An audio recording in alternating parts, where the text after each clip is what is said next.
for boring.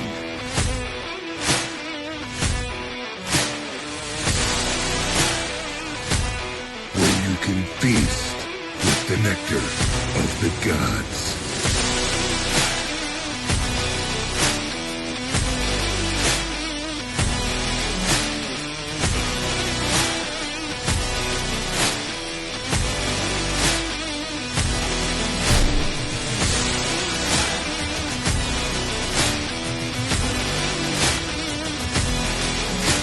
You'll always have a seat at Norse Hall.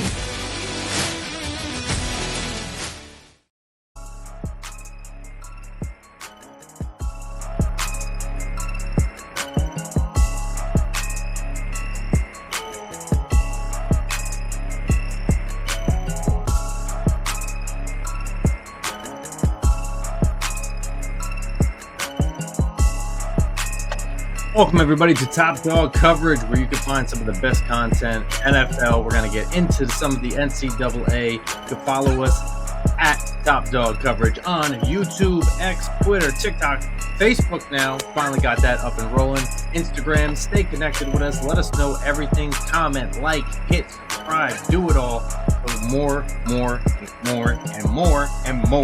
content.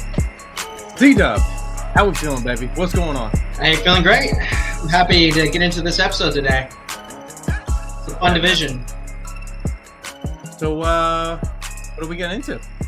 We get into the NFC South. A word? Yeah, the most competitive, worst division in the league. Yeah. Well, it's either that or the AFC least. That's what we used to call it. Yeah, fair enough. Well, At least he's got a big dog over there with the Bills and the Jets. And the Jets are growing. They got AG now, so they'll be better. I don't know. Some people have some different opinions about that, but They should rename it to the NFC Sadness. Forget the South, it's just NFC Sad. Oh man. So, how do you feel before we dive into a bunch of stuff? How do you feel outside perspective of the depth chart of some of these teams in that division? You know, it's a very intriguing division. Like as a Saints fan, there's zero expectations.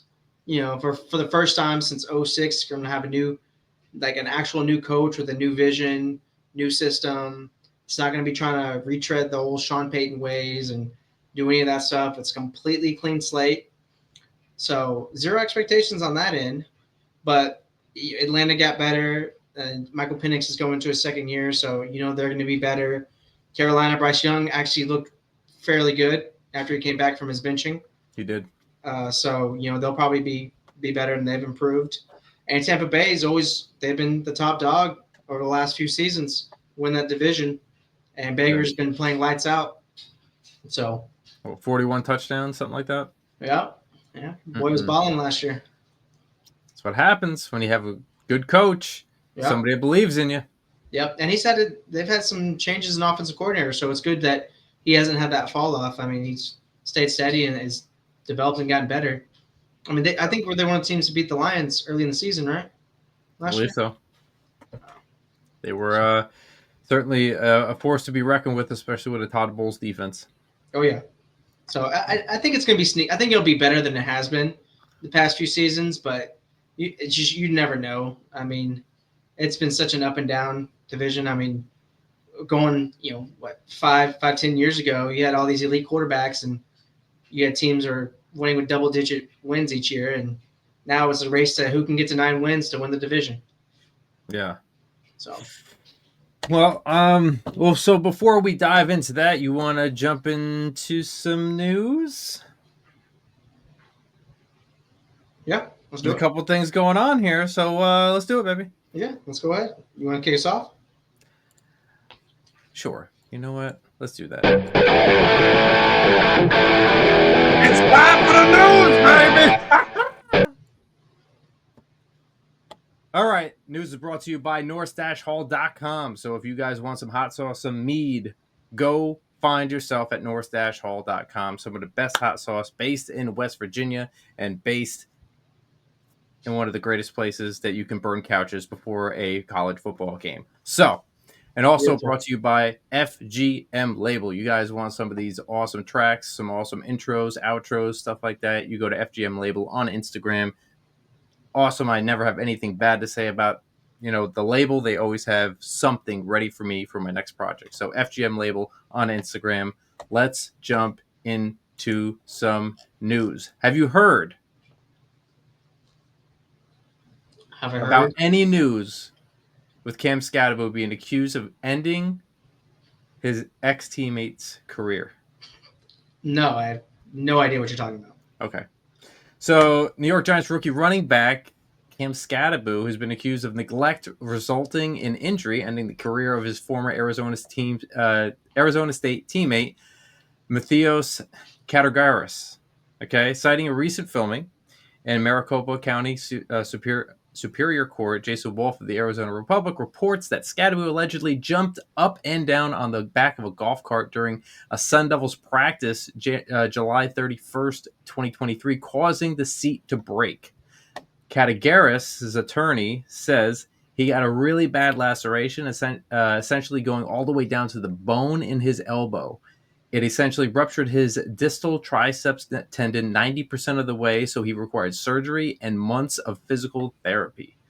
Categaris' lawsuit said that Scadabo owed him a duty of care to act in a way that did not cause the golf cart to become structurally unstable, and that Scadabo breached this duty of care by improperly jumping off the back of the golf cart and proceeding to jump up and down on it for a considerable distance, which caused a structural failure of the golf cart.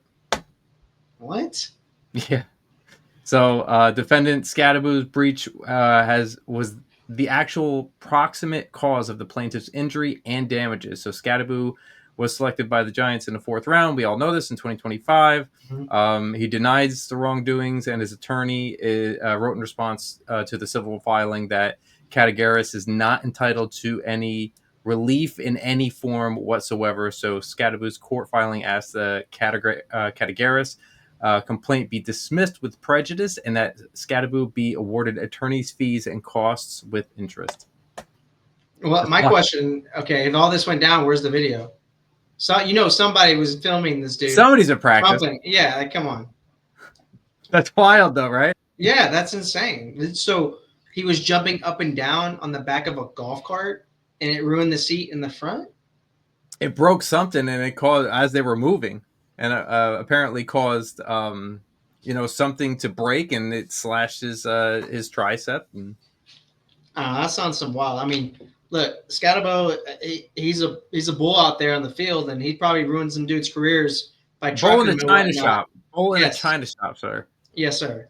Yeah. So I don't doubt that, but I don't know. This seems kind of outlandish, kind of weird. I mean, I don't know. What are your thoughts on it? I mean, obviously, something had to have happened, right? So, I mean, I don't know what that is. I don't know how far that went, but I mean, we'll find out how far it goes, because obviously there has to be some sort of, like you said, there's cameras everywhere. There's GoPros. There's this. There's that. Somebody's got to have something somewhere. So, if he's saying he didn't do it, then he probably didn't do it. But at that point, there could be, you can also sue somebody else for, accusing somebody of doing something and ending somebody's career. That's defamation of character, right? Did you look up this player? If he had any stats? I didn't. Did he have a career? Probably not. I mean, that's what I'm. No offense to this guy or anything, but I'm curious about that. I haven't heard this name before. I'll let's see what he's got here. Yeah. I'm curious on that end. I'm not trying to be rude or anything, but No, I get you. So there's got to be a career to ruin. Who is Matthias Categaris? So, if he's a long snapper, I get it, because you got to have your elbow and triceps to. All we know about former Arizona State is that O-line who's suing Cam Scadabo. That's all it says. That's it. Okay. So he hasn't played any games. He hasn't had any snaps. Former walk-on offensive lineman at Arizona State, Scottsdale native, was on the Sun Devils roster in 2022 as a freshman, but did not appear in any games that season. What injuries? Okay, so the lawsuit confirms that in practice, the same thing. Same thing that was just said. Mm-hmm. Really bad. Yeah, it doesn't even say that he was a starter or anything. So. Wow. Okay. So a reserve college lineman that was a walk-on, and Scatterboga ended his career. People, watch your friends. When you become famous, just watch your friends. Okay, That's a good point. that's what I'm gonna put out. I'm gonna put out after that one. That's wild, man. Yeah, I had not heard about that. That's crazy. By the way, I switched to Galaxy Vibe today. Ooh, okay. Yeah. Hey Celsius, you want to sponsor us too? Yeah. No free Celsius, ads. where you at, baby? Yeah. Because we bring the heat. That's it. What do you got, man? Any news on your end? Yeah. The Saints, they invited your favorite running back Cam Akers to minicamp. You've been obsessed with this guy all draft season since you kept mixing him up with Cam Ward. Fair. But yeah, Cam Akers he signed a 1-year deal. He's with the New Orleans Saints now. So some provided running back depth. I had no idea that he was still only 25 years old. It feels like this guy's been in the league for years, but he's still only 25. Yeah. So it gives us some veteran depth behind Mr. Kamara. Clyde Edwards-Helaire there as well. We got the rookie from Kansas in the 6th round. So I don't know. It's an interesting running back room. Okay. I'll give you a quick one. Maxwell Harrison signed a 4-year deal, $15.25 million contract with the Bills. Nothing too crazy, but they have some, they finally got some more rookie picks in there and everything, and it's good to see that some of these guys are signing their deals, unopposed to some other people that are not signing deals. Who would that be? Yeah, so according to ESPN's Jeremy Fowler, the Bengals have reopened contract talks with Trey Hendrickson. So the big thing with Mr. Hendrickson is he's kind of criticized the team for not being open to communication in this trade talks. So he hasn't shown up to anything. No mandatory mini camps. He plans on skipping training camp. Like, he wants to get paid. He doesn't quite want the Myles Garrett deal. He's looking for somewhere north of Max Crosby's $35 million per year deal. Yeah. I mean, he's led the NFL in sacks the past 2 seasons, I believe. Okay. So I mean, I think he's due definitely an upgrade on that contract, and he's due some money. But they're also in a stalwart with their 1st-round rookie. So it's pretty crazy because on here it looks like Stewart, the defensive end, Shamar Stewart out of Texas A&M, who they took in the 1st round. Yeah. So he's looking to get a specific clause out of his contract. So basically what it means is it would void the remaining guarantees in his entire contract if they were to default in 1 year or whatnot. So if there was ever an issue, he could lose all of his money. That's supposed to be guaranteed if there's a default. But the language is different in his contract compared to the Bengals' last 2 first-round picks. And so the majority of the first-round picks have the same, I guess, language within their contract. So his is the only one that's different. So that's why he's holding out. And, he's just like, I want that out of the contract. And the Bengals are not budging. And I'm not sure where I heard this, but there is somewhere that I read, essentially, if the deal doesn't get done and he holds out for the whole year, he could actually re-enter next year's draft. That is wild. Could you imagine that? Okay. The one thing that the Cincinnati Bengals should not be messing around with right now is their defense. Their offense is solidified, okay? They need a defense to make it out of the AFC North, okay? They need to get out of that division on top, okay? In order to do that, you got to go through the Steelers. You got to go through the Ravens. I don't want to say you have to go through the Browns, but Browns could be sneaky sometimes. You know what I mean? Yeah, it depends on the side. Yeah, that's a really tough division. Stop messing around with your defense, and if you can, pay some people, especially the new people coming in, because it's not really setting a really good example of what organization you were picked by. Yeah, and the thing is, Shamar Stewart's only 21 years old. So if he sat out the year and came back next year, he'd only be 22. He'd still be a fairly young rookie. That's wild. But yeah, Cincinnati, and they just cut their veteran linebacker who signed with the Raiders. the other day. So it's just like, man, you're not gonna have any pieces on defense. So I don't know. It's a very strange move by the organization. Yeah, yeah, Because I know absolutely. Dallas likes to get a lot of flack for waiting to pay their big deal players. Like I Hmm. know there's Micah Parsons and Jerry Jones have been going back and forth, but Cincinnati, it's been rough. They waited to pay Jamar Chase, they waited to pay Burrow, they waited to pay Higgins, and now this on defense. It's like, what are we doing, people? Yeah, that's wild, man. They need to get this solidified. If they can get everything on the same page, that you know what I mean, like they could be contenders again. You know what I mean? But if you're only going to rely on your offense for so long, the way that like Aaron Rodgers did on the Packers for so long, you know, Yeah, it's going to be a problem. You know, I think you're. I don't want to say you're wasting the talent of Joe Burrow and two great receivers over there, but you kind of are if you can't get at least a little bit of defense over there to take some pressure off the offense. I think you're shortening your window, your championship Absolutely, window. So absolutely. So in other news, we have. Let's take a look. What we got? Where'd you go? Where are you? I don't know. I don't know. Where'd you go? Hey, boo boo.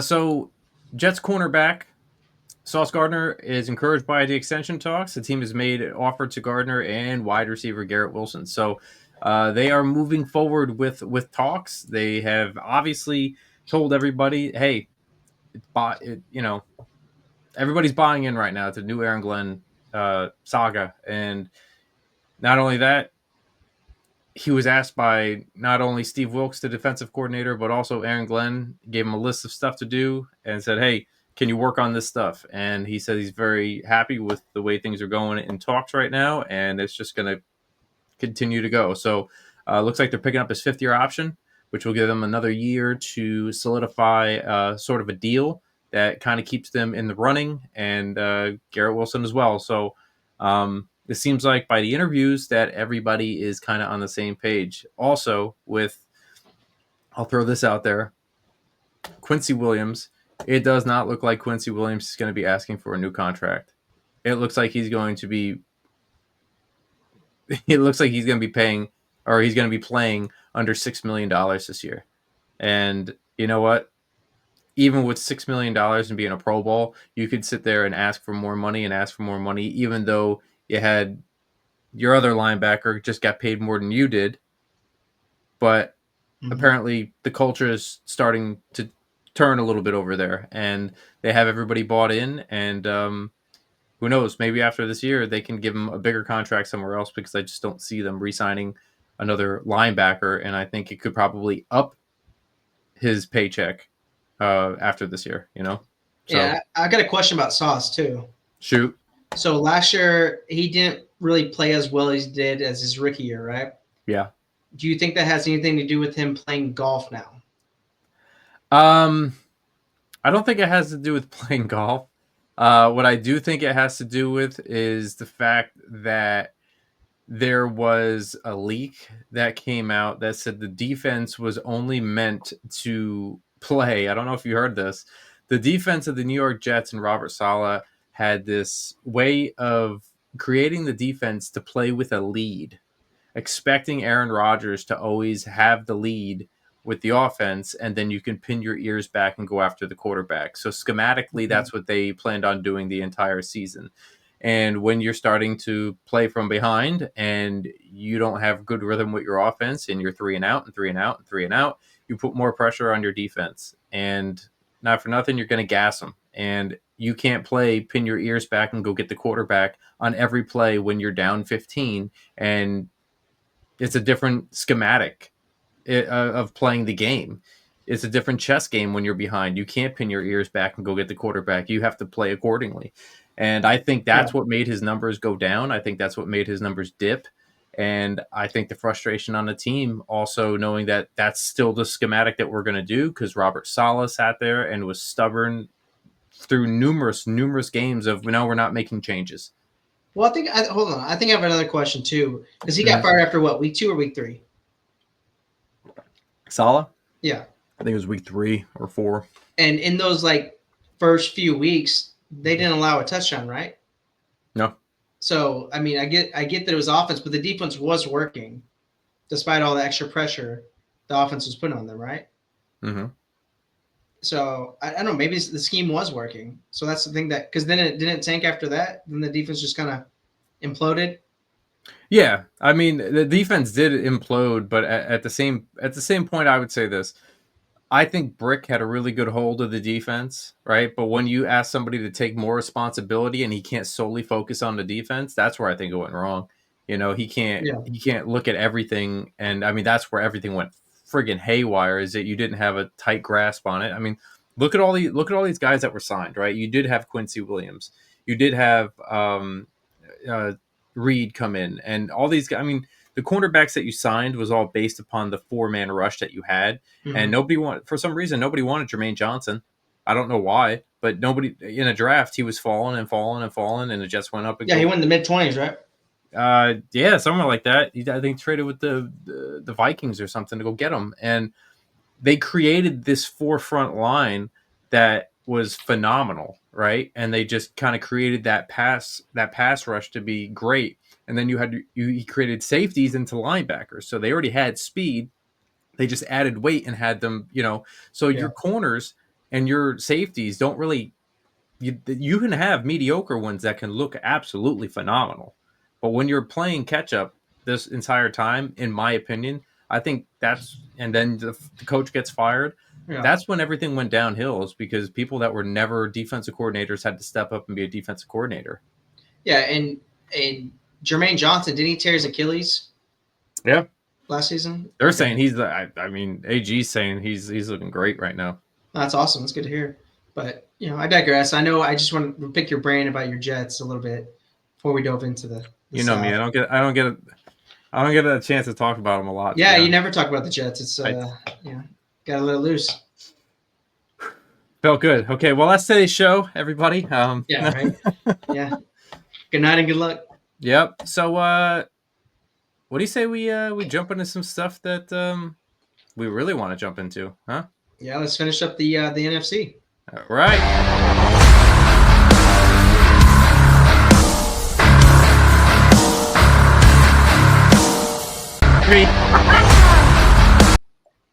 Let's do it. All right. We're going to save your guys for last, okay? Yeah, that's cool.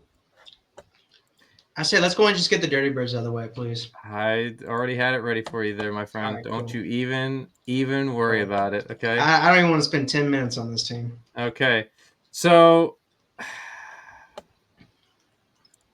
okay, let me ask you this real quick, just for a second. Oh, man, here we go. Why is it the Dirty Birds that you hate so much? Like, it could have been the Panthers. It could have been the Bucs, and the Bucs are the ones that are really running this. No, we don't. It's not really like that. It's Atlanta. There's always been beef with New Orleans and Atlanta. That just we don't mess with them. They don't mess with us. Like this, it is what it is. All right. Look, we didn't blow a 28-3 lead in the Super Bowl. All right. Oh shit. That was the Dirty Birds. Shots fired. 28-3. And you know what's funny is the other day during the mini camps, they posted a picture of somebody in a 28 jersey and a 3 posing. Their own team posted that. What are we doing here? That's a joke of an organization. True story. Laughing stock. All right, so let's get into it. We'll go. GM is Terry Fontenot. How do you say it? Fontenot. Fontenot. Head coach Raheem Morris. Zach Robinson is the offense coordinator. Jeff Ulbrich from the Jets is the defense coordinator now, and Marquise Williams. I have a feeling that with that, Jeff Ulbrich will have a little bit of a boost here with that defense. So, and they run a 3-4 scheme. So, and he primarily did a 4-3 with the Jets, right? Yeah, but where they all came from, actually, for a while, San Francisco ran a 3-4 at one point. So we'll see how that goes. Yeah. They might switch some stuff up and everything. Remember, they got 2 pass rushers in there, and we'll go over that real quick. Yeah. And special teams, Marquise Williams. So we're going to go over punt return and kick return is Jamal Agnew with Ray McLeod III in the back. And then you have your kickoff in Bradley Pinion, and he's also a holder. And then you have the long snapper, Shout outs to the long snappers. Liam McAuliffe. Yeah. McCullough. Yep. And then you got place kicker Young Ho Koo, Yep. which we will see. He didn't have a great year last year, to be honest. And we'll see. Ever since he got his paycheck, that's what happens, you know? So It looks like they brought some kicker competition too with Lenny Krieg. Lenny Krieg coming in. Let's see That's what you got, definitely Lenny. a kicker name. Lenny. Yeah. All right. And then you want to move over to the defense real quick? Yeah. I'll start with the defensive line. Mhm. So at the left defensive end, I'll start in the back. You have Simeon Barrow Jr., college free agent, undrafted free agent from this year's class. Zach Harrison, who was the third-round pick in 2023. And then Morgan Fox coming over from the Los Angeles Chargers.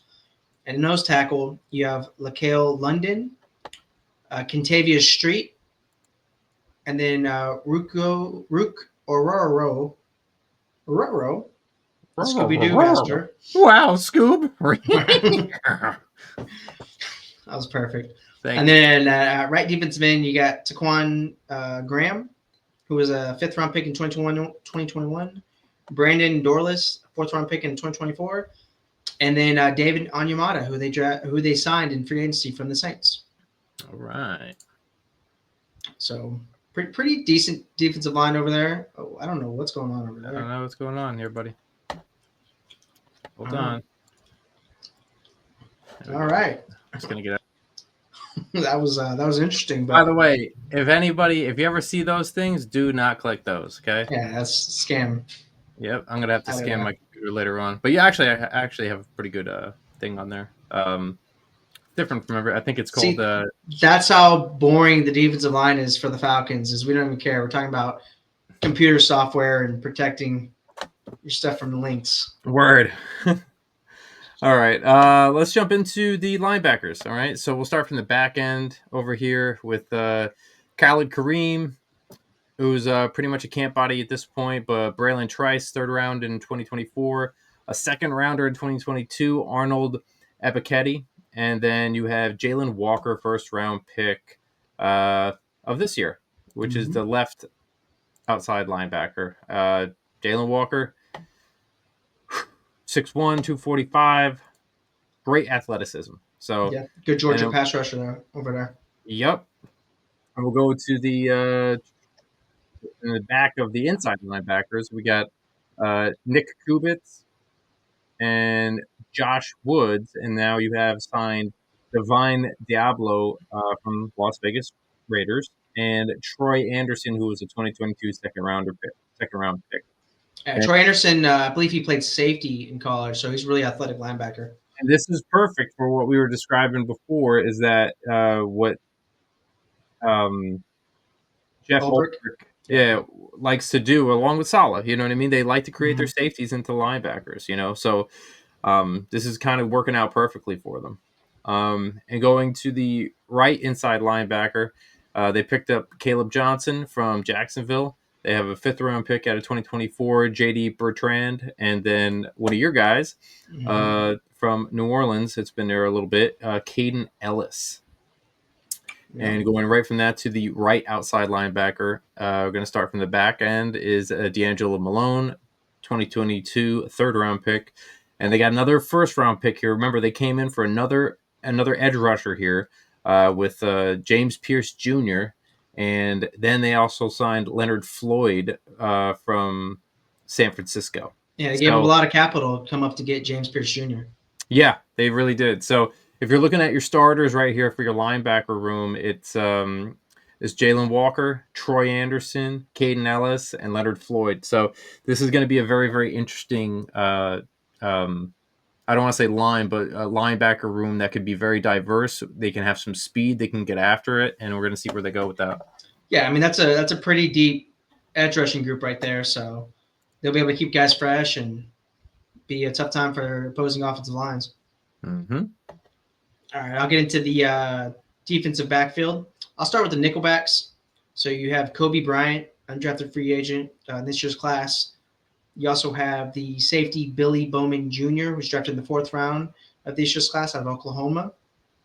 And then you have D. Alford as a starter right there in the nickelback. At the right cornerback spot, You have Dante Manning, who's an undrafted free agent this year. Keith Taylor, free agent, came over from Kansas City. Clark Phillips III, who was a fourth-round pick in 2023. And then you have a first-round pick from 2020, A.J. Terrell Jr. And then the left cornerback spot, you have Lamar Jackson, Natrone Brooks, Mike Ford Jr., who's came over from Cleveland. And then you have Mike Hughes, who came over from Detroit. I believe he's been there for a couple seasons now. And then at safety, you have undrafted free agent Malik Verdon, DeMarco Helms, who was a seventh-round pick in 2023, and then Jesse Bates III, who came over from Cincinnati a couple seasons ago. And then at the free safety spot, you have Josh Thompson, Kevin King, Xavier Watts, third-round rookie out of Notre Dame. And then you have Jordan Fuller, who came over from Carolina most recently. So for your starting defensive backs, going from left to right, you have Mike Hughes, Jesse Bates III, Jordan Fuller, A.J. Terrell Jr., and then D. Alford. There you go, baby. Pretty good, pretty solid secondary. If they can get some chemistry going, they can make they could put a stop to some offenses this year. You know what I mean? Oh yeah, I think they'll see how quickly Jordan Fuller can kind of get acclimated with them, since they had Justin Simmons last year, who I believe is still a free agent out there. But him and Jesse Bates were a pretty great tandem last year, so it'd be interesting to see how Fuller kind of integrates with that defensive scheme. Yeah, man. All right, let's move to offense here. And offense, let's start with the wide receivers here. I'll start in the depth. A couple signed guys for camp here. Quincy Skinner Jr., David Sills with the left wide receiver spot, and Chris Blair. And then you have Casey Washington, who's a sixth-round pick in 2024. And then you have Darnell Mooney, who's been there the entire time, right? No, he came over from the Bears. He was drafted. Oh, that's right. He was in the Bears. Bears. That's right. All right. And then right wide receiver, Mekhi Polk, Dylan Drummond. Over from Detroit, you had Kaderil Hodge from Detroit over there. And then you had the first-round pick in 2022, Drake London, as that right side. And then your slot receiver area, you have Jesse Matthews, Nick Nash, Patty Wack, Give a Dog Bone, and Jamal Agnew. And then you had Ray McLeod III, who's bounced around a little bit, but the last team he was on, I believe, was San Francisco there, it says. So he had a really good year last year with Atlanta, though. Yeah, and him and Zacchaeus look good. It irks me that he wears 34 at receiver. It just looks unnatural, but he did have a really good year in the slot last year. You know what? If if he keeps doing good, I guess he'll deserve it. You know. Yeah, he can do what he wants. But you want to take us through the offensive line there? Cool. We'll go through some big uglies, the important part of the offense. Hell yeah! So I'll start with the left tackle. In the back, you have Killen Zier, who's a street free agent in this year's class. Tyrone Wheatley Jr. You also have Jack Nelson, who was a seventh-round pick in this year's class. And then the long-term tackle that they've had, Jake Matthews, who's a first-round pick in 2014. So he's been there for a minute. At left guard, you have Joshua Gray, undrafted free agent from this year's class. Elijah Wilkinson, and then Matthew Bergeron, who was a second-round pick in 2023. At center, you have Michael Gonzalez, a undrafted free agent from this year's class.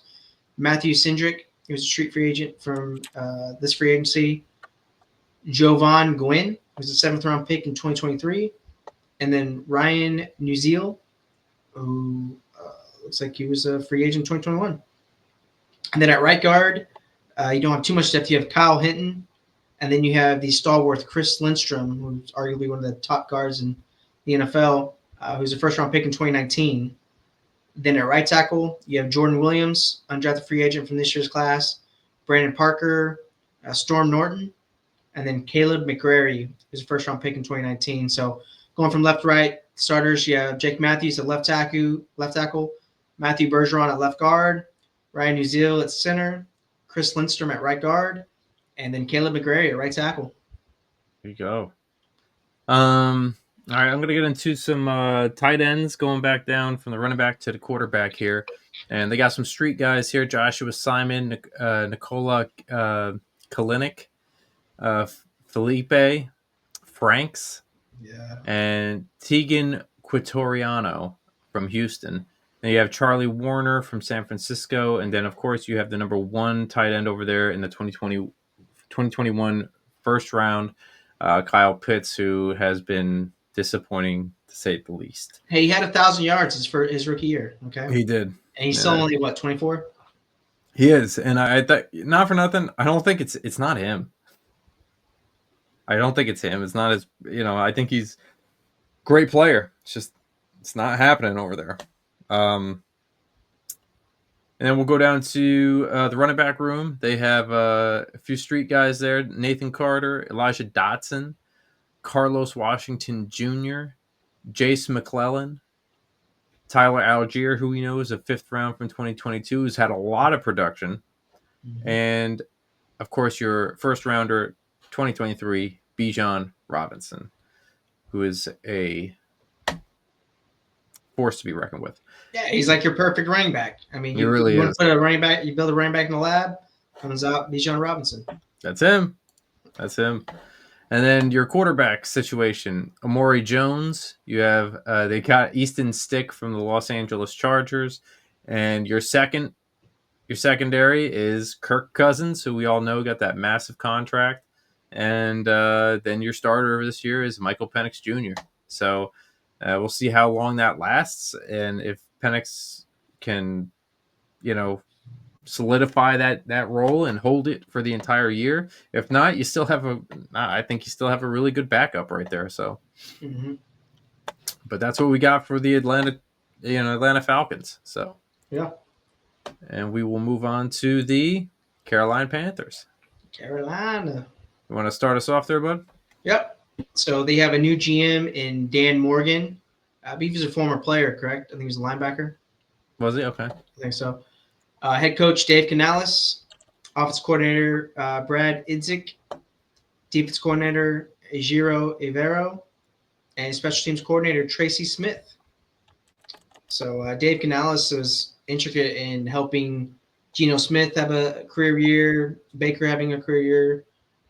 So he's pretty good at developing quarterbacks. So I think Bryce Young's in some pretty good hands. I don't know too much about the OCs or the DC there.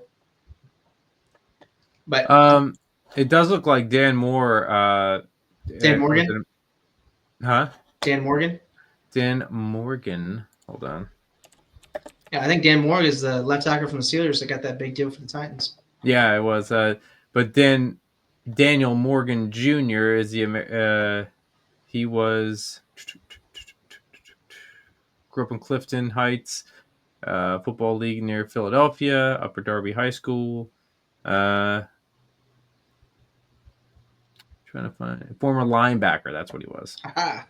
That's what I thought. Linebacker. And then Idzik is actually, I believe, he is the son of Idzik that used to be the general manager for the Jets, and he was a Tampa Bay Buccaneers wide receivers coach 2023, and wide receivers coach assistant for the Seattle Seahawks, which is where the other Idzik, I think it's John Idzik, came from before he went to the Jets. So, yep. So right. John is, yeah. Yep, he is the son of him. Cool. All right, moving on. All right, cool. All right. I'll get into some special teams. So, do it. Kick returner, you have Trevor Etienne, who was a 4th-round pick in this year's class. Jimmy Horn Jr., who was a 6th-round pick in this year's class. Raheem Blackshear and Rico Dowdle. Punt returner, you got Jimmy Horn Jr., Trevor Etienne, Raheem Blackshear, and then David Moore came over from Tampa Bay. Kickoff, you have Matthew Wright and then Ryan Fitzgerald. Holder, you have Sam Martin. Long snapper, you got J.J. Jansen, who came over from Green Bay. Shout out to the long snappers. Place kicker, you got Ryan Fitzgerald and then Matthew Wright. And then at punter, you have Sam Martin. So Sammy. I think before we get into the defense, I want to talk a little bit about the reserves. So, unfortunately, there was some news that Jonathan Brooks is in towards ACL again. so he's on the PUP, so he will not play this year. Really promising prospect when he came out, and he dealt with torn ACL at Texas, came back, had an injury, and then I guess this is our second or third torn ACL, the same knee. This is ridiculous. So it's really unfortunate. It really is. It really is, because he was looked upon as a great running back and somebody that could probably change the dynamic of your offense. Mm-hmm. Yeah, No. so I just want to give him a little love. Unfortunately, Yeah. since, Thoughts and prayers to him, because that kind of stuff can really mess you up mentally. So, yeah, absolutely. Moving on to the defense. Let's go through the left defensive end. Sam Roberts and LeBrian Ray and Derek Brown, your 2020 first round pick. And then going to your nose tackle, Cam Jackson, who was a 5th round pick in this year's draft, Shy Tuttle from New Orleans, one of your guys, and then Bobby Brown, a third from the Los Angeles Rams. So they got some depth in there right now, which is good. And then you are going back, another street guy, Jared Harrison Hunt, for your right defensive end, Jaden Crometti, a New York Giant that came over, a Sean Robinson, and then from Kansas City to Sean Wharton. Wharton. Yeah, Wharton. Yeah. Yeah. And so, I mean, they're looking at a 3-4 technique right now, and that's Derek Brown, Bobby Brown III, to Sean Wharton. And look, they drafted some guys in here too, so, and picked up some solid free agents, some big bodies. So we'll see if they can get their defense kind of back together and maybe get the ball back to the offense a little bit, so Bryce Young can maybe make some more plays like he did at the end of the season. Yeah, and Jared Harrison Hunt, he was he played at SMU, so he's a pretty good player. So I think he can add some strength and some beefiness to that defensive line over there. So they got a pretty stout front three right there. Yeah. But cool. I'm going to get into the linebackers. So left outside linebacker, you got Boogie Basham. It's such a badass name, man. He is, right? That's a great name. Boogie I would Basham. pick him. I would pick him if like I had the first pick for dodgeball. That right there. I think he came over from Dallas. If you want to double check me on that, I think it was either there or San Francisco. Buffalo, these were the Giants. Giants. That's what it was. I don't know why I thought he was Dallas. He could have made a stop there really quick to where it's not even put on there because he wasn't on active. Maybe I'm just mixing up the Giants with him. Whatever. But in front of him, you got DJ Johnson, who was the 3rd round pick in 2023. Nick Scorton, who was a 2nd round pick in this year's class. And then you had the free agent signing from Minnesota, Patrick Jones II. Now, at the left interior linebacker, you have Bam Martin Scott, who was an undrafted free agent from this year's class. Another phenomenal name. Jacoby Windman, who came over from Pittsburgh. Claudin Sherlis, who came over from the Jets. And then Trevin Wallace, who was a 3rd round pick in 2024. At the right inside linebacker, you have Tuzivi Namura, undrafted free agent from this year's class. John Radigan from Seattle. Christian Roseboom coming over from the Rams. And then Josie Jewell came over from Denver. And to round out the linebackers, at the right outside linebacker spot, you have Mapalo Mwansa, Thomas Inkum, Amari Barno, who was the 6th round pick in 2022, Princely Umamilan, who was a 3rd round pick in 2025, this year's class, and then DJ Wanham, who came over from Minnesota. I want him too. So do you think that Bam Martin Scott hangs out with Boogie Basham? I mean, they have to. They're 4th on the depth chart, so they get a lot of reps together. Yeah. Do you think that they're like the Bash Brothers or something? The Bam. I mean, Bash brothers? you got Bam and Boogie hanging out. I mean, that's elite. Yeah, that's pretty badass. Okay, let's go with the corners. We got some depth here with Michael Reed starting off at the left cornerback, Detravis Broughton. Mm-hmm. Caleb Evans from Minnesota, and now he's been there for a little bit now. And then you have from Seattle, he's also been there in the cornerback position, Mike Jackson. And also on the right side, you're going to have Corey Thornton, Shamar Bartholomew, who came from the Jets a few years ago, and then you have J.C. Horn, whom they've drafted in the 2021 in the first round. And then your nickel is going to be Hendrick Jack, MJ Devonshire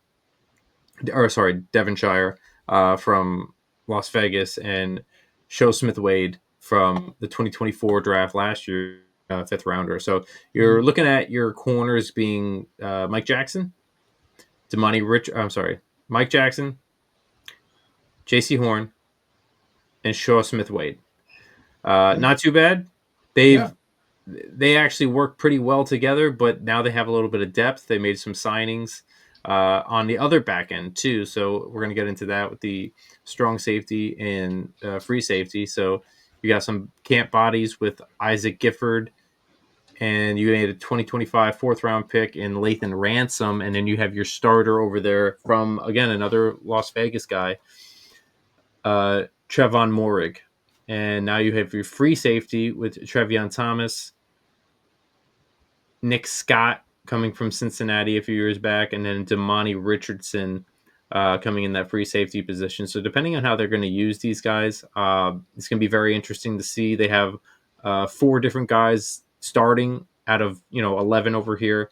You have 4 different guys that were drafted, 2 other people on the depth chart. So it'd be interested to see how well this starts off. Yeah, and I got to see Damani Richardson at when A&M played at LSU for Jaden Daniels last game. Mm-hmm. And he was flying around. I mean, he's a pretty good player. I'm surprised that he went undrafted in 2024. I thought he'd be at least maybe a 6th or 7th round pick, but it's pretty cool that he's going to get a shot to start. Kind of excited to see what he can do this year. All right.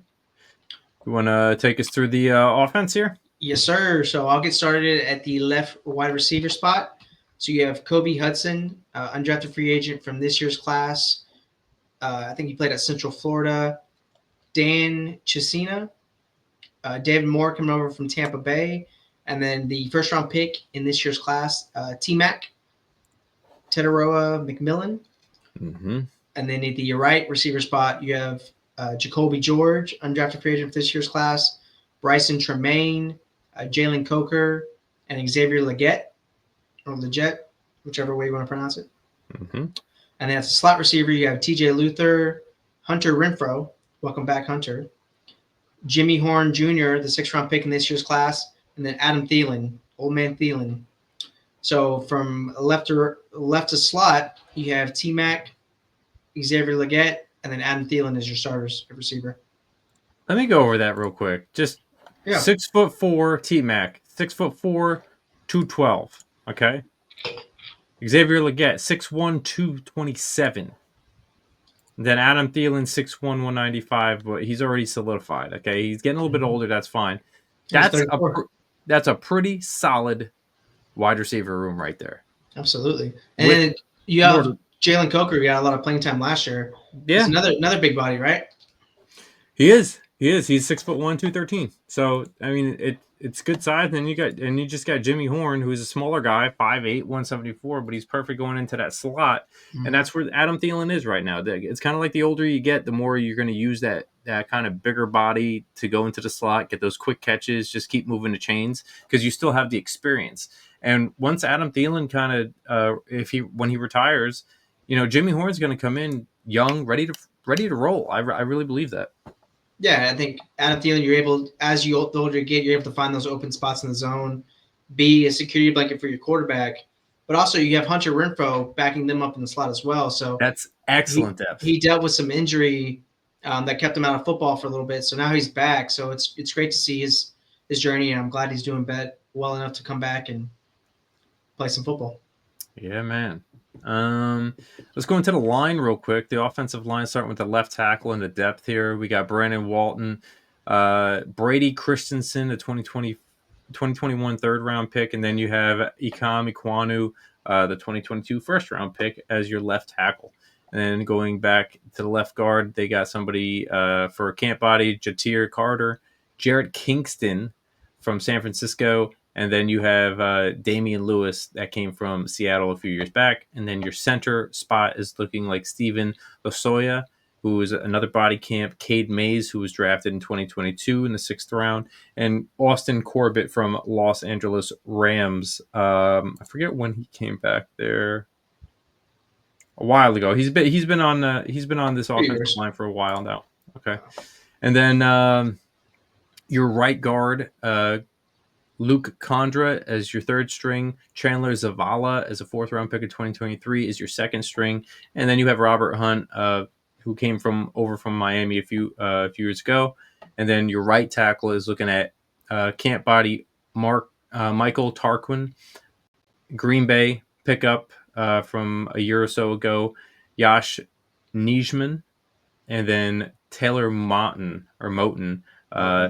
2017 2nd round pick. So your starters here are Ikem Ekwonu, Damian Lewis at left guard, Austin Corbett at center, Robert Hunt at right guard, and Taylor Moton at right tackle.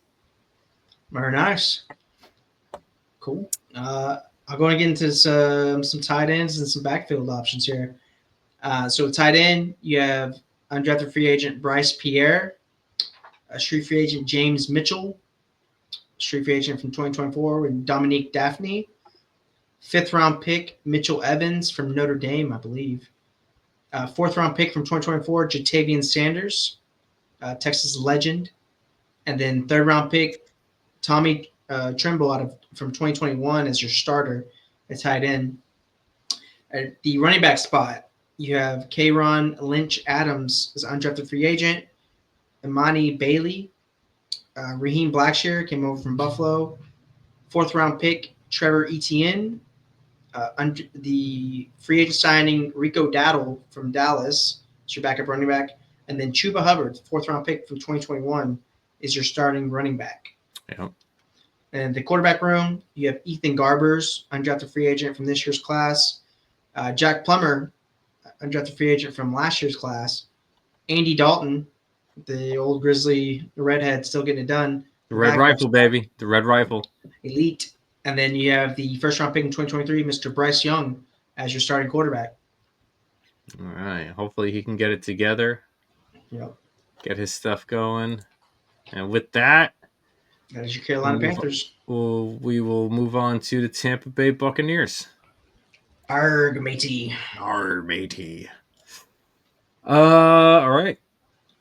We'll start off with the GM here, Jason Litch, and then the head coach Todd Bowles, your offensive coordinator Josh Grizzard, your defense coordinator Larry Foote, and your special teams Thomas McGaffey.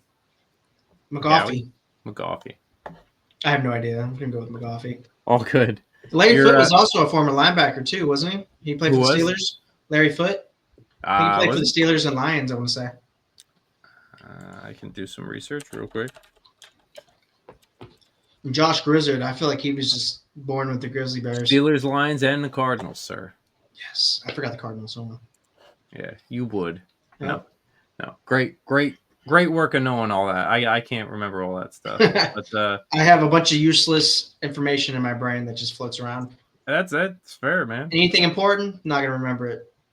Random football facts? I got you. I got stuff I got to do today. That goes out the window.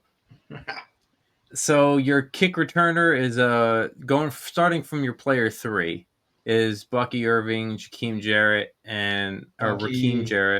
and then Sean Tucker is going to be your starting kick returner, and then punt returner Jalen McMillan as your 3rd stringer, Tez Johnson, who was drafted 7th round 2025, and then Trey Palmer as your starter.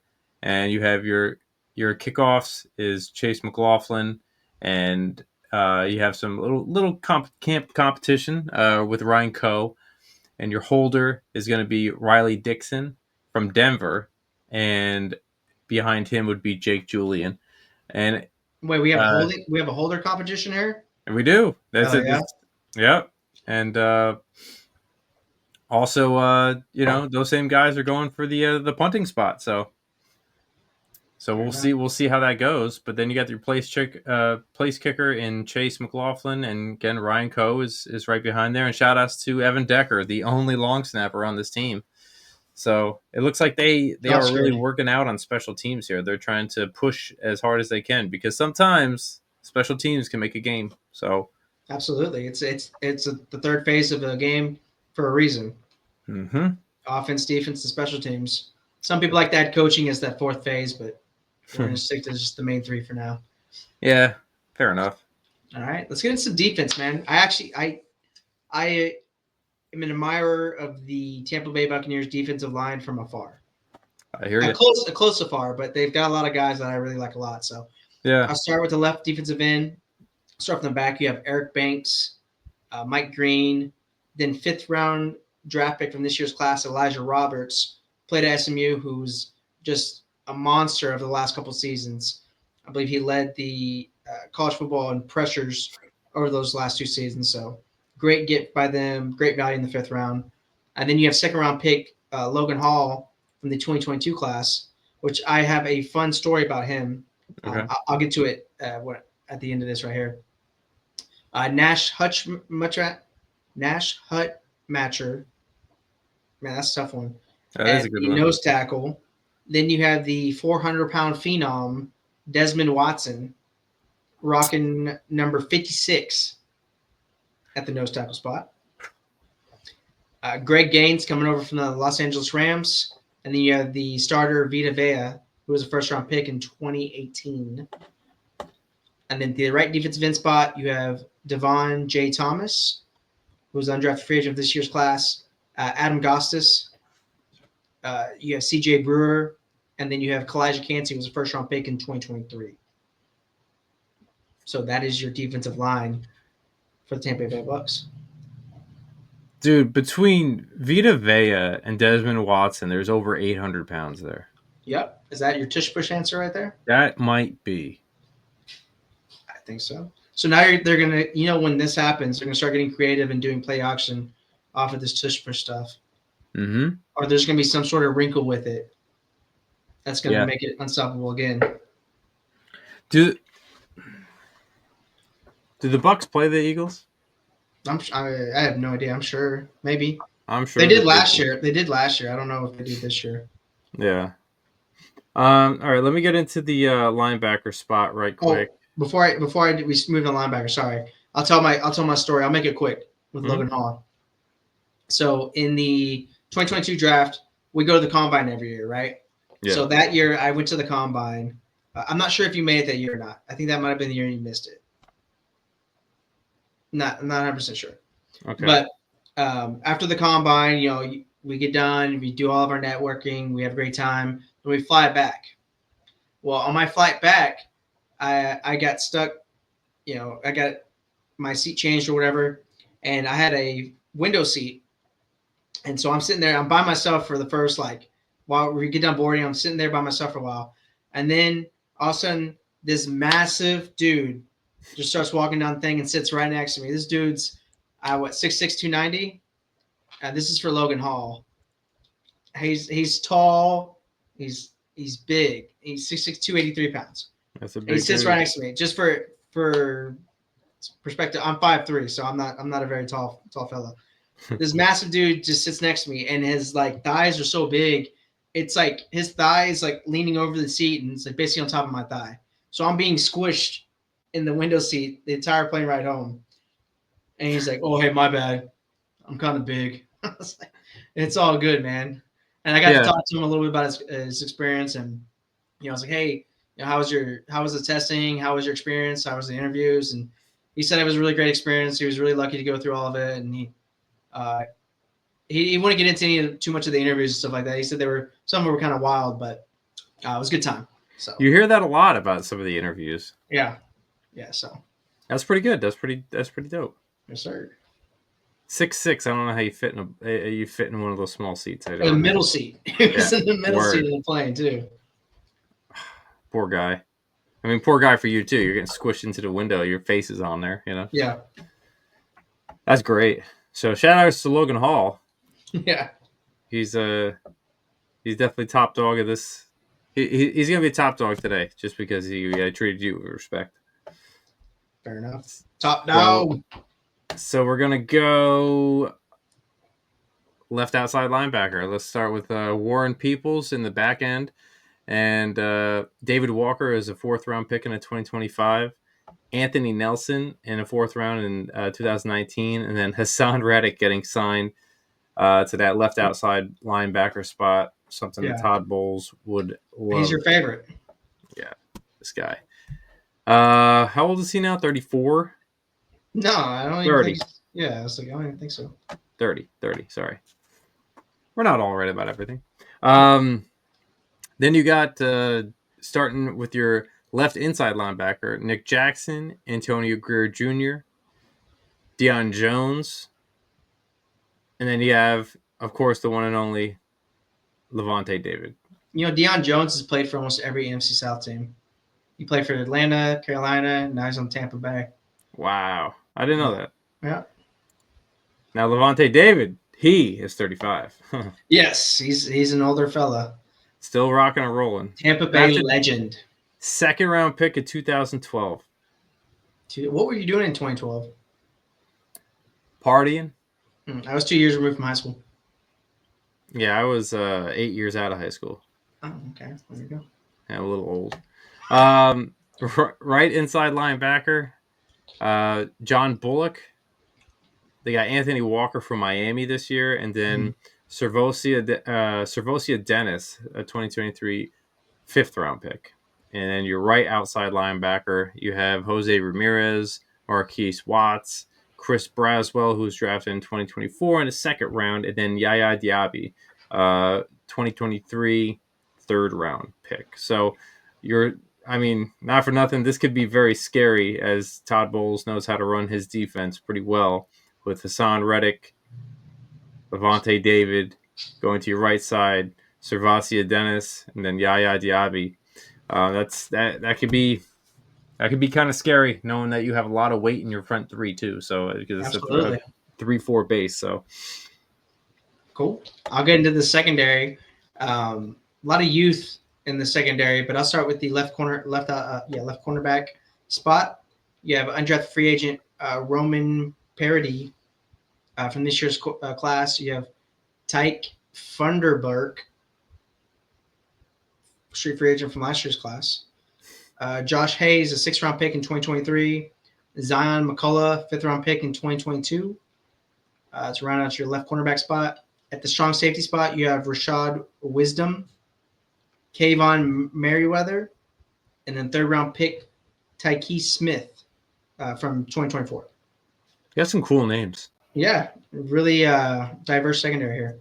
Then at the free safety spot, you have Shiloh Sanders, undrafted free agent of this year's class, brother of Shador Sanders, son of Deion Sanders. So he looks a lot cooler. Yeah. You know, there was no uproar of him not getting drafted, so I don't know what's up with that, but I digress. I think we know who his favorite is. Then you have JJ Roberts in front of him, undrafted free agent from this year's class as well. Marcus Banks, and then the great Antoine Winfield Jr., 2nd round pick from 2020. Then at the right cornerback spot, you have Bryce Hall, came over from your New York Jets. 2nd round pick from this year's class, Benjamin Morrison. And then you have 3rd round pick in 2019, Jamel Dean. And to round us out at the nickelback spot, you have Kendall Vildor, who came over from Detroit. Jacob Parrish, who was a 3rd round pick in this year's class. And then Christian Isian, who was an undrafted free agent in 2023. So your starters are Zion McCullough, left cornerback, Tyke Smith at strong safety, Antoine Winfield Jr. at free safety, Jamel Dean at right cornerback, and then Christian Isian at the nickel spot. I like that they drafted 2nd and 3rd round in corners. Mm-hmm. They're trying to set themselves up for the future here, and then a 5th rounder in Elijah Roberts over there at defensive end. That's pretty solid, and a 4th rounder also in the linebacker. So they're really trying to make sure that they stay solidified in their defense. Absolutely. All right, we're gonna go to the wide receivers, and we will go with starting From the camp bodies here, we'll go with left wide receiver Dennis Houston, Raheem Jarrett, Trey Palmer, who was a 6th-round pick in 2023, and then your 2014 first rounder, and Mike Evans. And then you have Garrett Green as your right side wide receiver in the depth, and Ryan Miller. And then you have Jalen McMillan as your second stringer, who was drafted last year in the 3rd round. And then Chris Godwin, who was drafted in your 2017 3rd round.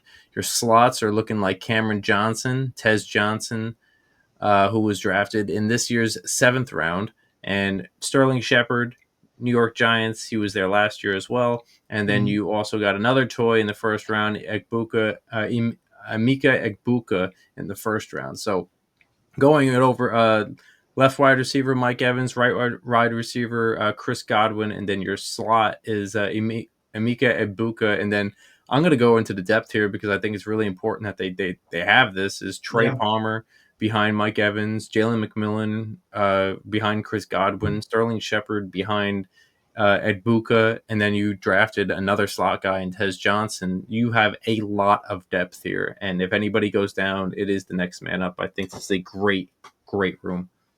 Yeah, absolutely. And I think Egbuka, he's the all-time leading receiver for Ohio State right now.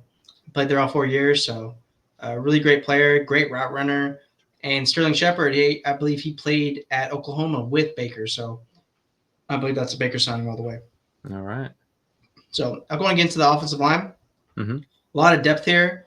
You have I'll start with the left tackle. You have undrafted free agent Ben Chukwuma from this year's class. Charlie Heck, who came over from San Francisco. And then the 1st-round pick in 2020, Tristan Wirfs. Really great left tackle, really great young left tackle. Then at the left guard spot, you have Raekwon O'Neal. You have Sua Opeta, came over from Philadelphia. And then Ben Bredesen came over from the Giants. At the center spot, you have undrafted free agent Ben Scott from this year's class. Jake Majors, who was also undrafted from this year's class. And then 1st-round pick from last year, Graham Barton.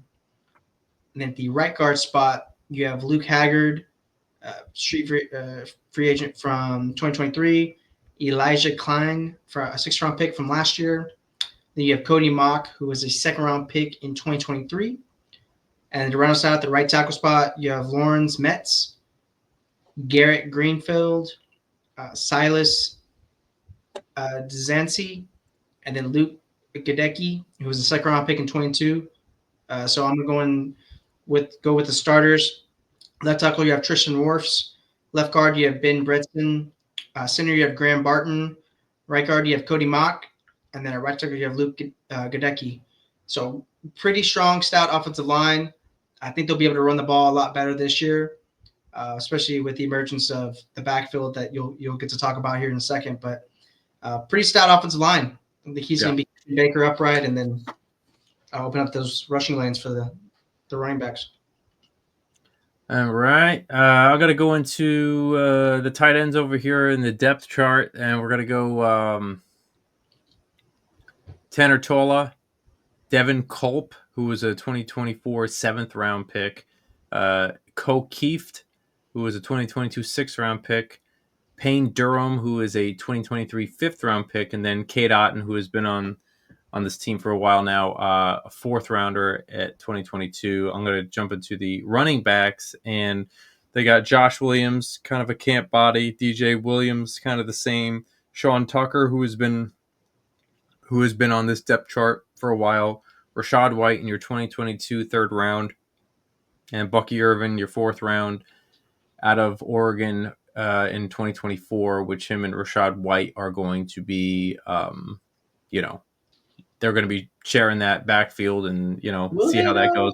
One's a pass catcher and the other one's kind of like the groundhog. So, depending on the situation, and we'll see how it goes. Yeah, absolutely. Everyone's excited about Bucky Irving this year. Yeah, they are. I mean, hey, I traded him away to get Genty. I'm happy with it. Question, though, do you feel like he's kind of already at his ceiling, or do you think he has more room to grow? It depends. If they give him more volume, I think that he has some more room to grow. But do you mind clicking on him, because he's not a very big back, and he No. didn't test very well. 5'9", 195. He's just very electrifying. He didn't test very well either. I think he ran a 4.5. Yeah, I mean, yeah, a lot of, not for nothing, a lot of these running backs don't really have that element of speed. Le'Veon Bell never had that element of speed, but he was in a right place, right situation. Yeah, I think his vision kind of separates him, sets him apart. Mm-hmm. But I don't know. For me personally, I like Bucky a lot, but I feel like he's maybe at his ceiling. I don't know if there's too much more growth opportunity for him.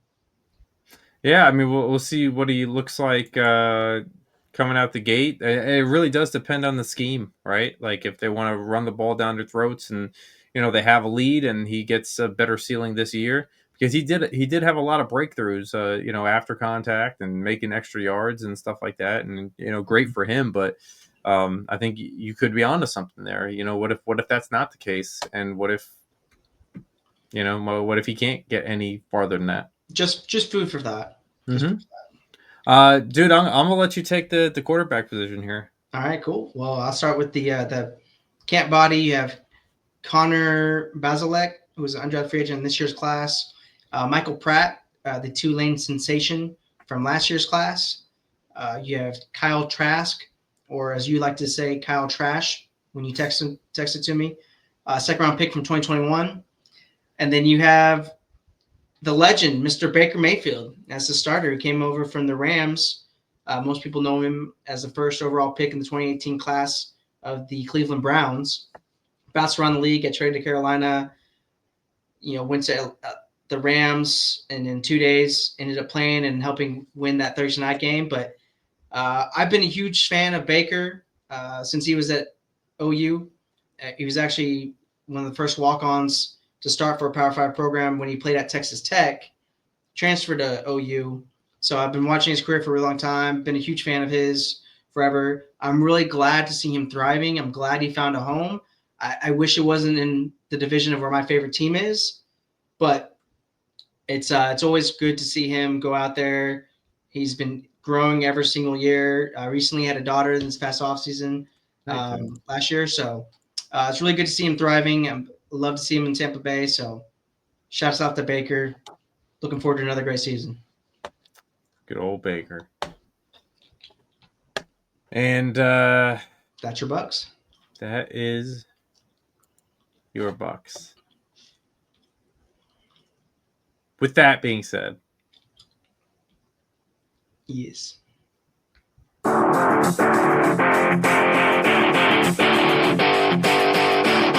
Baby. Good sing. Woo! We're going down to Northern. Yeah, baby. You are going to you're going to lead us off on this one, buddy. All right, let's do it. You got it pulled up for the people? All right, so all pulled up, baby. All right, so I'll start with our long-term GM, Mr. Mickey Loomis, the guy who makes up his own cap space, makes up his own money. He is the myth, the legend, Mr. Loomis. Brand new head coach, Mr. Kellen Moore, coming over most recently from the Philadelphia Eagles. He was a long-time player with the Cowboys, was a coach with the Cowboys, Chargers. Has been around. Kellen Moore also brought over Doug Nussmeier as the offensive coordinator, whose son is Garrett Nussmeier over at LSU. He's the starting quarterback for LSU this year, too. So keeping everything within the state of Louisiana. And then you have defensive coordinator Brandon Staley, the great defensive mind that took on a head coaching spot with the Chargers, kind of flamed out a little bit. But he comes from the Vic Fangio tree, so pretty cool to see that. Excited to see, and he's also switching the team from a 4-3 to a 3-4. So it'll be really interesting to see how the team transitions with that. And the special teams coordinator, Phil Galliano, who I believe took over some of those duties last year when Rizzi was promoted to interim head coach. I think he's the same guy. I'm not 100% sure though. Okay. And then I'll get started with special teams. Go, baby. At the kick return spot, you have Kendra Miller and Rashid Shaheed as your two returnmen there. Punt returner, You have Cedric Wilson Jr. as the third player in that spot. Dante Pettis in the new number 2 spot, and then Rashid Shaheed at the number 1 punt returner spot. Kickoffs, you have Charlie Smythe, who's part of that NFL international program. He's from Ireland. Cool. So that's pretty cool to see. He was with the team last year as well. You have Blake Groupie as a kickoff specialist out of Notre Dame. Then at the holder spot, you have James Burnip and then Matthew Hayball. Long snapper, SMU legend, Zach Wood. All caps. All caps, baby. Rightfully earned. Yes, sir. And then kicker, you have Charlie Smith and Blake Groupie. And then you have a competition at punter this year, James Burnip, who I believe was at Alabama this past year. And then Matthew Hayball, who's undrafted free agent from last year's class as well. So that is your New Orleans Saints special teams. All right. Let me jump into your 4-3 defense here, man. Let me. That needs to be updated because they're actually running 3-4 now. So are they? Yep.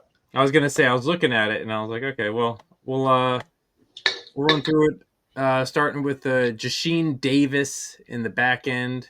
You guys signed Jonah Williams from Detroit, and you got Cameron Jordan, your 2011 first-round pick, who is always a force to be reckoned with as a second string right now. We'll see how that works out. And then Chase Young, you guys made that signing, which is awesome. Yep. And then going to your nose tackle, Christian Boyd, your 2024 sixth-round pick. You guys have somebody from Washington out of a trade with John Ridgway III, and Kansas City, Kalen Saunders, and you guys grabbed with a trade Davon Godshaw from New England. Yep. And then you have your defensive tackles, Omari Thompson. You guys drafted a third rounder in Vernon Broughton. Nathan Shepard, who is from the New York Jets. Actually, he has a very good motor. Might not be the biggest guy, but he has a very good motor. His motor got him in trouble last year too. What is it? His other motor? No, he got he was going too hard on the play. He didn't know the ball had gotten released, and he tackled Herbert after he threw the ball, and they brought him down by twisting his ankle and stuff. So that'll hurt. Everyone's talking about how he's a dirty player and stuff. I don't think he is, but no, he does have a high motor, man. He goes until that goes. When that whistle is when it's not blown, he's going through somebody. Right. And then you have your starter, 2023 first round pick, Brian Bresci. Yes, sir. And then you go to your right defensive end. Again, this is probably all going to change from that 4-3, like you said, to the 3-4. So there'll be some mix-ups and matchups. From Los Angeles Chargers, Chris Rumpf II. Yep. Your seventh rounder, Fidel Diggs. Your 2023 second rounder, Isaiah Foskey. And then your starter on the right side, quote unquote, Carl Granderson. So yes, sir. They're going to do here with that line, how they're going to manipulate it. Yeah, I mean, there's a lot of guys there. Yeah. Right. And especially if we're going to a 4-3, you'll see some of those guys go to stand-up edge rushing spots at the linebacker. Like Chase Young will be a stand-up linebacker. Same with Carl Granderson. They've actually dropped a little bit of weight for that transition to outside linebacker. Same with Cam. I'm sure he'll be a stand-up as well. Probably more of a rotational guy at this point. And he hasn't really done much in the league, but he's pretty athletic coming out of Notre Dame a couple years ago. So I think he should be able to make the transition fairly easy. I don't know. We'll see. But I'll go and get into the linebackers. So these will probably be more so your interior inside linebackers in that 3-4 scheme. But at the will linebacker spot, you have Isaiah Stallbird, Nephi Sewell. You got the fourth round pick in this year's class out of Oklahoma, Danny Stutzman. He actually calls himself the cracker with the juice. I love that. Yeah, he's got a lot of energy, a lot of personality, so he's going to fit right in. And then you have the second round pick in the 2021 class, Pete Werner. And at the middle linebacker spot, you have Tyreen Powell, undrafted free agent from this year's class. Fifth round pick in last year's class, Jalen Ford, Texas legend. And then you have DeMarco Jackson, who's a fifth round pick in 2022. And then the great Demario Davis came over from your New York Jets. The guy that just keeps on going. He does, man. He was over at the Browns, the Jets. I think he was at the Jets, got released by the Jets, went to the Browns, had a year over there, came back to the Jets. The Hmm. Jets used him. He's a good player. He's just a great He's player. great, and since he's been in New Orleans, he's kind of elevated his game, and he's taken it to a whole nother level. So Yeah, he just keeps on it's getting better and better. he does. It's wild. He ages, but his play, it might have dropped a little bit in pass coverage, but he's still a great run defender and uh, great leader on that defense.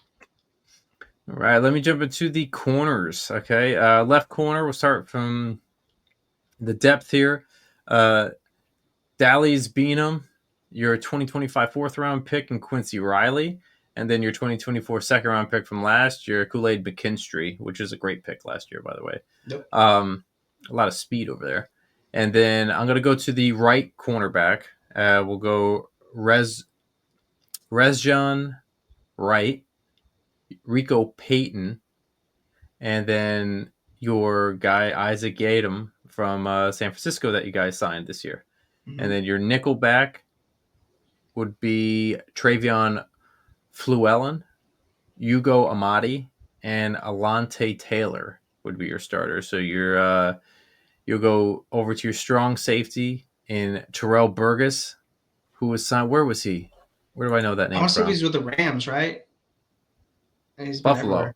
Rams, Giants, Washington, and Buffalo. Yep. Yeah, he made a trip around the sun a little bit. Yeah. Okay. Let's get those flyer miles in. That's good depth right there with that, actually. And then you got Jordan Howden, your 2023 fifth round pick, and then Justin Reed from Kansas City, who you guys signed, which is I think was a great signing as well. Mm-hmm. Then your free safety depth, you got a body guy in Elliot Davison, JT Gray. Special teams ace. Is he? Yeah. 5'11", 202. That's a big guy for 5'11". Yeah, he's our special team.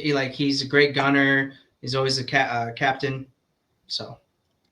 And then you have Jonas Sanker, your third round pick in this year's draft, and then Tyrann Mathieu, who's been there for how long has he been there? 2 years now? Few seasons, yeah, 2 or 3 seasons, yeah. Yeah.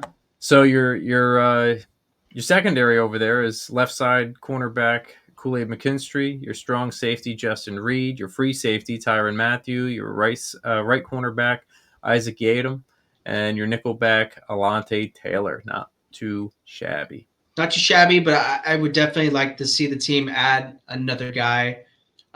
You have Jarius Alexander, who was just released. I don't know if it really fits kind of where we're at in terms of the team building aspect. But you also have Asante Samuel Jr., who's out there, dealt with the neck injury last year. So we'd definitely like to see maybe add one more body to that room, just to kind of give it a little bit more quality depth, I guess, so to speak. All right. You want to take us up to your offense, sir? Yes, sir. Let's go. We'll start with receivers. Okay. So at the left receiver spot, you have Mason Tipton, who was a free agent from last year's class. Bub Means was a fifth-round pick in the 2024 class. And then Chris Olave, first-round pick from the 2022 class. The right receiver spot, you have Moochie Dixon, SMU legend, as an undrafted free agent this year. You have Donovan Peoples-Jones, who was just signed during the voluntary minicamp. Spent some time with the Browns and the Lions. And then you also have Kevin Austin Jr. and Brandon Cooks, who was actually a first-round pick for us in 2014, was traded around the entire league and has made his way back to New Orleans. So, think he exits there? Probably. I mean, he's a little bit – I think he's, 31, 32 now? Still makes plays. Yeah. So, I mean, he was cranking out 1,000-yard seasons like it was nothing. Mm-hmm. But great player. Glad to see him get another veteran presence in the locker room. So, and yeah, slot receiver, you have Chris Tyree, Dante Pettis, Cedric Wilson Jr., and then Rashid Shaheed as your starter. So the starting receiver spots, you have Chris Olave, Brandon Cooks, and Rashid Shaheed.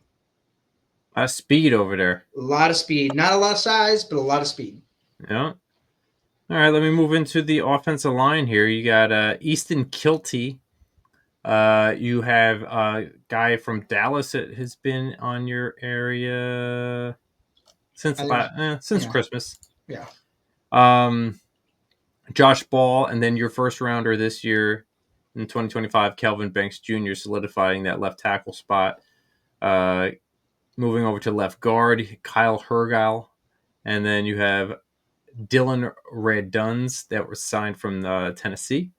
And your first rounder in 2022, Trevor Penning, as your left guard starter. And then you have Will Clapp out of seventh round in 2018. Mm-hmm. And then Eric McCoy looking like your starter at center. And your right guard depth is looking like Torricelli, Simpkins III, Nick Saldivari. Mm-hmm. Yeah, 23rd. Fourth round pick out of 2023. And then Cesar Ruiz, your first round pick out of 2020.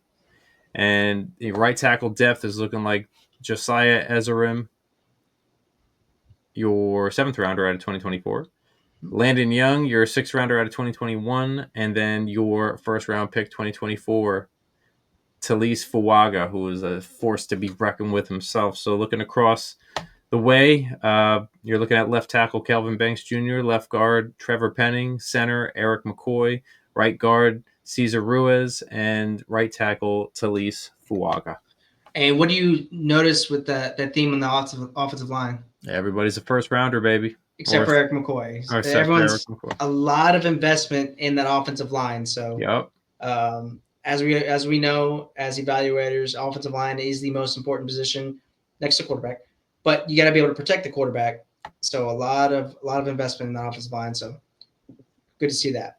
Interested to see how your new head coach works with it. Yeah.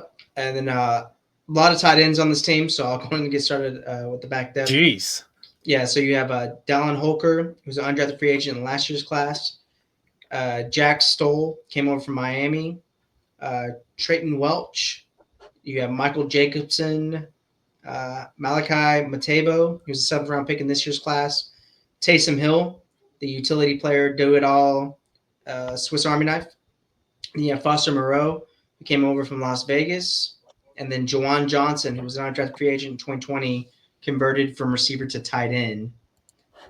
To round out the tight ends, that's a lot of people back there. Nice. So definitely, I don't think we're going to keep that many tight ends there.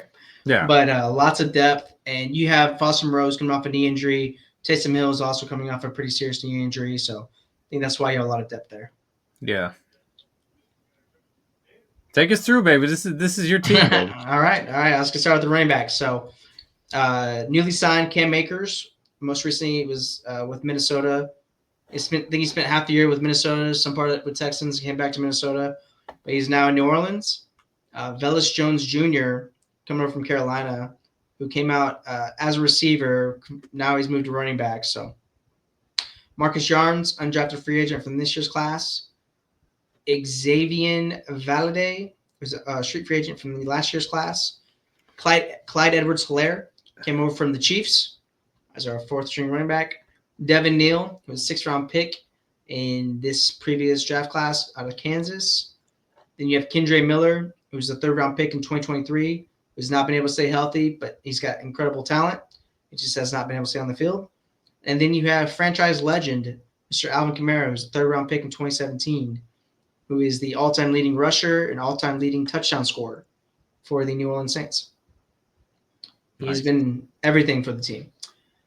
And then I'll round it out with the quarterbacks. So you have the undrafted free agent Hunter Deckers as the fourth-string quarterback, Jake Hayner, who was a fourth-round pick in 2023, Spencer Rattler, who's a fifth-round pick in 2024, and then you have the second-round pick in this year's class, Tyler Shuck out of Louisville. So big-time quarterback competition.